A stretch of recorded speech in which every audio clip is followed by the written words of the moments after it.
ठाणे महापालिका निवडणुकीच्या पार्श्वभूमीवर भाजपाने उपमुख्यमंत्री एकनाथ शिंदे यांच्या वर्चस्वाला आव्हान देण्याची तयारी सुरू केली आहे. पक्षाने 70 जागां जिंकण्याचे लक्ष्य ठेवले असून इच्छुक उमेदवारांची चाचपणी सुरू आहे.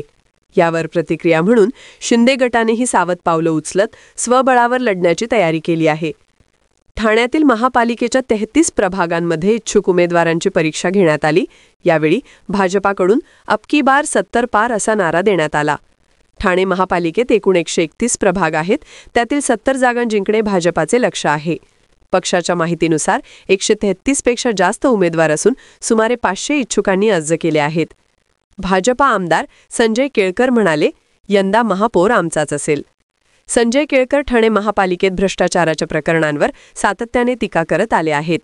तसेच मंत्री गणेश नाईक यांनी नवी मुंबईत जनता दरबार आयोजित करून आपली सक्रियता दाखवली आहे. भाजपाने मिशन ठाणे नाईक यांच्याकडे सोपवले असून ते शिंदे गटावरील थेट काम पाहत आहेत. भाजपाच्या 70 जागांचे लक्ष्य ठरल्यावर शिंदे गटानेही सावध पावलं उचलली आहेत. आनंद आश्रमात खासदार नरेश म्हस्के यांच्या उपस्थितीत शिवसेनेच्या माजी नगरसेवक आणि पदाधिकाऱ्यांची बैठक पार पडली. बैठकीत अनेकांनी भाजपविरोधात नाराजी व्यक्त केली आणि विकासकामात अडथळे येत असल्याची तक्रार केली. 2017मध्ये राज्यात शिवसेना आणि भाजप सरकारमध्ये एकत्र होते. त्यावेळी मुंबई आणि ठाण्यात दोन्ही पक्ष स्वबळावर लढले.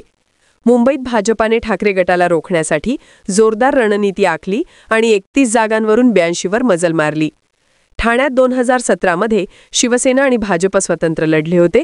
शिवसेनेच्या जागा 53वरून 67 झाल्या तर भाजपच्या जागा 8वरून 23. मागील 8 वर्षात ठाण्यात भाजपची ताकद वाढली आहे. त्यामुळे मुंबईत ठाकरे गटाला टक्कर देणाऱ्या भाजपच्या रणनीतीची पुनरावृत्ती आता ठाण्यात एकनाथ शिंदे यांच्या विरोधात घडण्याची शक्यता आहे.